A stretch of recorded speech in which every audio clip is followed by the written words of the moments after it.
Hello दोस्तों, आपका स्वागत है हमारे YouTube चैनल स्माइल विद एजुका। हंसते रहिए, मुस्कुराते रहिए, चैनल से जुड़े रहिए। देखिए, हमने बायोलॉजी के पार्ट 5 कंप्लीट कर दिए थे। लगभग चैप्टर कंप्लीट हो गया था, लेकिन फिर भी हमने 6 पार्ट को बनाना जरूरी समझा कि कुछ चीजें रह ना जाए। जैसे नेफ्रॉन के बारे में कुछ दिक्कत आ रही थी, वोमन कैप्सूल्स, ग्लोबुलस, तो ये चीजों की प्रॉब्लम थी। तो उस चित्र को, उस फिगर को मैंने शामिल करते हुए एक्सक्रीटरी सिस्टम के लिए एक और सेपरेट वीडियो बना दिया है। ये लास्ट पार्ट है हमारे इस चैप्टर का, बायोलॉजी चैप्टर 1 लाइफ प्रोसेस। चलिए स्टार्ट करते हैं, उसी से आगे चलते हैं। उसी से आगे मैंने अपनी भाषा में से ऐड कर दिया है कि ईच ड्रेन यानी हर यूरेटर ड्रेन, यानी हर यूरेटर जानते हैं ना, ले जाने वाला, तो हर यूरेटर ड्रेन में urine in the urinary bladder, यानी हर यूरेटर ड्रेन से जो यूरिन है वो कहां पहुंचता है बेटा? यूरिनरी ब्लैडर में। और यूरिनरी ब्लैडर में क्या होता है? वेयर, जहां पर इट इज स्टोर। इसे क्या किया जाता है? स्टोर कर लेते हैं under the pressure of expanded bladder, जब तक यूरिनरी ब्लैडर पर प्रेशर बढ़ता नहीं है। जैसे हम वॉशरूम जाते हैं तो उसमें प्रेशर बोलते हैं उसे, कि भाई प्रेशर आ रहा है, हमें वॉशरूम जाना है। तो इट मींस कि आपके यूरिनरी ब्लैडर में जो यूरिन है उसका जो स्टोरेज होना था वो कंप्लीट हो चुका है। अब उससे ऊपर एक्सक्रीटरी सिस्टम में वेस्ट मटेरियल एब्जॉर्ब होने वाले हैं, स्टोर होने वाले हैं। ठीक है। Leads to an urge to pass, यानी उसे जरूरत पड़ने पर पास करना पड़ता है थ्रू यूरेथ्रा। किसके जरिए? यूरेथ्रा के जरिए। यानी यूरेथ्रा के जरिए हम उस वॉशरूम को, या कह सकते हैं यूरिन को, पास आउट कर देते हैं। नेक्स्ट है, this bladder is a muscular structure. इस ब्लैडर का मांसपेशीय ढांचा होता है, मस्कुलर स्ट्रक्चर होता है, क्योंकि उसे स्टोर करना है, मजबूत होना चाहिए ना। Which is under nervous control, जो किसके अंडर में होता है? नर्वस कंट्रोल के। लेकिन जब बुजुर्ग हो जाते हैं या छोटा बच्चा होता है तो वो वॉशरूम कर जाता है, यूरिन को पास आउट कर देता है, क्योंकि वो जानता नहीं है। अच्छा, बुजुर्ग जो लोग होते हैं वो सोते सोते कभी कभी क्या होता है, रात में सो रहे हैं, उनका यूरिन पास आउट हो गया, तो इट मींस उनका नर्वस सिस्टम उस समय कमजोर हो जाता है, उम्र की वजह से भी। चलिए, 180 litre of filtrate is found, यानी 180 लीटर फिल्टर होता है डेली, रोजाना। But 2 litre is excreted, 2 litre he pass out कर पाते हैं यूरिन को। रेस्ट इज रीअब्सॉर्ब, तो बचा हुआ हमारी बॉडी रीअब्सॉर्ब कर लेती है, जो भी मैंने बोला था। ठीक है बेटा, यानी यही बड़ा विकेट है कि 180 लीटर फिल्टर होता है, उसके बाद 2 लीटर को पास आउट कर पाते हैं, बाकी को रिजर्व कर लेते हैं, रीअब्सॉर्ब। देखिए, ये चीज थी जो कल प्रॉब्लम दे रही थी आपको। देखो, ये होता है ग्लोमरस, ध्यान रखिएगा ये वाला पार्ट, और ये इसके अंदर यहां पर दिखाई देगा आपको, वो होगा बोमेन कैप्सूल्स। ठीक है। ये जो दिखाई दे रही है कलेक्टिंग डक्ट है, ये जो लाइनें दिखाई दे रही है आपको सर्प के आकार के समान। ठीक है। ये सारी होती है हमारी ट्यूबुलर पार्ट, या ट्यूब का पार्ट होता है, ट्यूब होती है, नलियां होती है नेफ्रॉन की। ठीक है। ये जो है रीनल आर्टरी है। ठीक है। और यही रीनल आर्टरी यहां से पास आउट होकर देखने मिला, कई जगह से हो जाती है। अब ये जो ब्लू कलर की दिखाई दे रही है, ये वाली है हमारी रीनल वेन। क्या है? हमारी रीनल वेन। ठीक है ना। ये था हमारा नेफ्रॉन का स्ट्रक्चर। चलिए आगे चलते हैं। अब आता है फंक्शन ऑफ नेफ्रॉन। नेफ्रॉन का कार्य क्या है? बहुत छोटा वीडियो है, लास्ट पार्ट है कि एक्सक्रीशन ऑफ नाइट्रोजनस वेस्ट, यानी नाइट्रोजन युक्त जो अपशिष्ट पदार्थ है उनको एक्सक्रीट करना, बाहर निकालना, निष्कासित करना। दूसरा काम है maintain the water ionic balance, यानी पानी की मात्रा को मेंटेन करना, साथ साथ जो हमें आयंस हैं, आयनों की जरूरत होती है बॉडी के लिए, बॉडी की ग्रोथ के लिए, उन दोनों का बैलेंस करके रखना। नेक्स्ट है बेटा आर्टिफिशियल किडनी, यानी आर्टिफिशियल, कृत्रिम किडनी, नेचुरल के अलावा भी आर्टिफिशियल की बात कर रहे हैं। तो देखो, हेमोडायलिसिस, आजकल डायलिसिस की जो बात होती है, the process of purifying blood, यानी क्रिया ब्लड को प्यूरिफाई करने की, एंड आर्टिफिशियल किडनी, किसके द्वारा? आर्टिफिशियल किडनी के द्वारा। इट इज मीन, इसका मतलब है फॉर किडनी फेलियर पेशेंट। इसका मतलब हुआ कि हम उस व्यक्ति के अंदर आर्टिफिशियल किडनी से उसे प्यूरिफाई कर रहे हैं जिस व्यक्ति की किडनी फेल हो चुकी है। ओके, जिस व्यक्ति की किडनी फेल हो चुकी है, उसकी किडनी फेल होने की वजह से उस ब्लड को हम प्यूरिफाई कर रहे हैं। ये है आर्टिफिशियल किडनी। अब आता है एक्सक्रीशन इन प्लांट्स, इन पौधों में एक्सक्रीशन कैसे होता है समझिए। प्लांट यूज डिफरेंट स्ट्रेटेजीज, पौधे अलग अलग स्ट्रेटेजी अपनाते हैं for excretion of different product, अलग अलग प्रोडक्ट को एक्सक्रीट करने के लिए, निष्कासित करने के लिए। Number 1, oxygen carbon dioxide is diffuse through stomata, ये कई बार आ चुका है, यानी स्टोमेटा के जरिए ऑक्सीजन और CO2 को हम आसानी से निष्कासित कर देते हैं, ये गैसियस एक्सचेंज कहलाता है।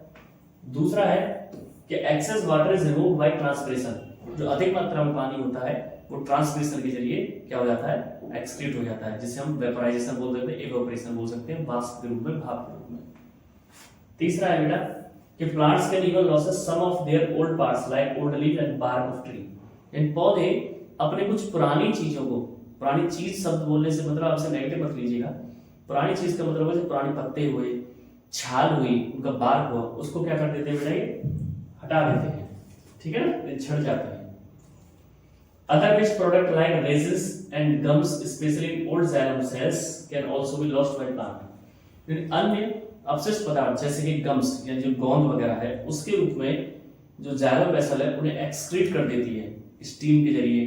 ओके, आपने देखा होगा गोंद निकलता है, ठीक है। उसके बाद अगला है कि plant also secrete some waste substances into the soil around that, पौधे अपनी मिट्टी में, अपनी जहां पर जड़ें हैं उसके चारों ओर भी वेस्ट प्रोडक्ट को रिमूव कर देते हैं, तो ये प्लांट का एक्सक्रीशन।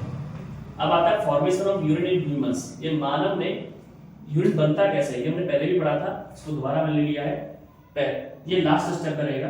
देखो पहला स्टेप है कि ग्लोमरस फिल्ट्रेशन, अभी हमने ग्लोमरस को देखा था ना, वो तो nitrogenous waste glucose water amino acid filter from blood into Bowman capsule of the nephron, यानी जो नाइट्रोजन युक्त वेस्ट प्रोडक्ट हैं, ठीक है, यूरिन हो सकता है, अमीनो एसिड है, इन सबको फिल्टर करते हैं किसमें, जो ब्लड आ रहा है उस ब्लड को फिल्टर किया जाता है बोमन कैप्सूल में, और वहां पर फिल्टर करने के बाद उस प्रोसेस को फिर हम आगे बढ़ा देते हैं, ठीक है, ये ग्लोमरस होता है।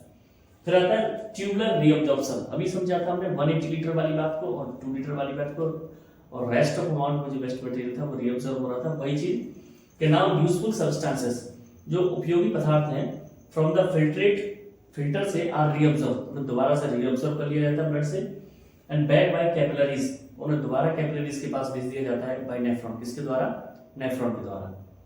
थर्ड है बेटा सीक्रेशन, यानी यूरिया, यानी उस सीक्रेशन का मतलब जो भी हम ब्लड से अलग अलग कर रहे हैं उसमें से भी बंटवारा करेंगे, समझिए, urea, extra water, salt are secreted, अलग कर दिए जाते हैं इनटू द ट्यूबल में, विच ओपन अप, जो जिसका एक सिरा खुला रहता है, इनटू द कलेक्टिंग डक्ट, इकट्ठे होने वाली नली में, देन इनटू द यूरेटर, तब कहां बढ़ जाता है, यूरेटर से यूरिनरी ब्लैडर, और यूरिनरी ब्लैडर से यूरेथ्रा।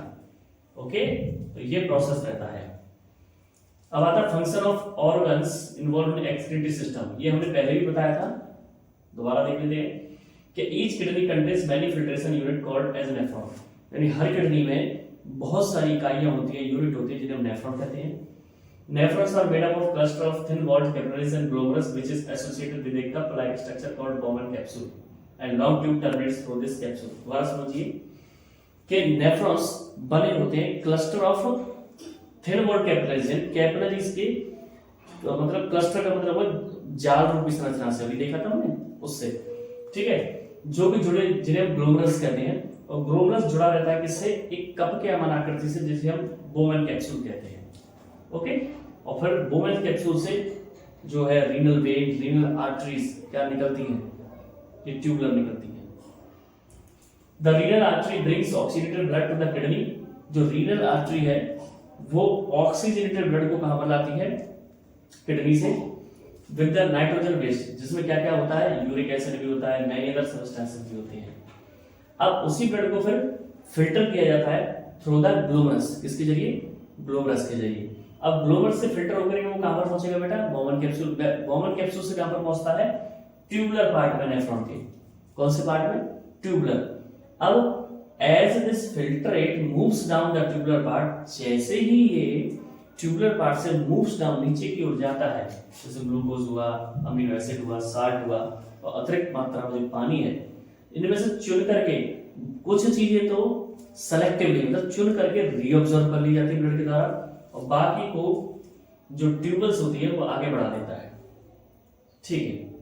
तो the amount of water reabsorb depends upon, ये कितनी मात्रा में पानी को रीअब्सॉर्ब किया जाएगा, ये डिपेंड करता है इन स्थितियों पर। नंबर 1 है, अब नंबर 1 नंबर 2 देखते रहिए कि how much excess of water is there in the body, कितनी मात्रा में पानी है उसकी बॉडी में, व्यक्ति की में। दूसरी बात, how much nitrogenous waste need to be excreted out, कितनी मात्रा में नाइट्रोजन युक्त पदार्थों को फिल्टर करने की जरूरत है, अलग करने की जरूरत है। नेक्स्ट है, ये दोनों काम होने के बाद the fluid now flowing the tubular part is urine, जो ट्यूबुलर पार्ट में बह रहा है वो यूरिन है। Which gets collected collecting ducts of nephron, जो कलेक्ट किए जाने वाले डक्ट में पहुंच जाएगा, यानी यूरिनरी ब्लैडर है। These collecting ducts together leave the kidney at a common point at forming ureter, यानी ये दोनों जो नलियां हैं वो किडनी से जुड़ी रहती हैं यूरेटर की। ओके, तो यहाँ पर ये हमारा पार्ट फिनिश होता है। इसको मैं लास्ट में दोबारा रिवाइज करने के लिए ले लिया था जिससे आप भूल ना जाए। तो आशा करता हूँ हमारा बायोलॉजी के चैप्टर 1 का सफर आपको काफी पसंद आया होगा। फिर भी कुछ कमियां हैं, आगे सीखते रहेंगे, आपको सिखाते रहेंगे, चैनल से जुड़े रहेंगे और आप भी हमसे जुड़े रहिए, इसको हम प्रमोट करते रहिए और हम भी आपके लिए वीडियोस बनाते रहेंगे। बस आपके थोड़े से आपके धैर्य की जरूरत है, साथ साथ हम भी धैर्य में रहेंगे। तो बस stay healthy and stay fit, यही आशा करते हैं। And like share and subscribe, support the channel, stay healthy and stay fit. जय श्री राम।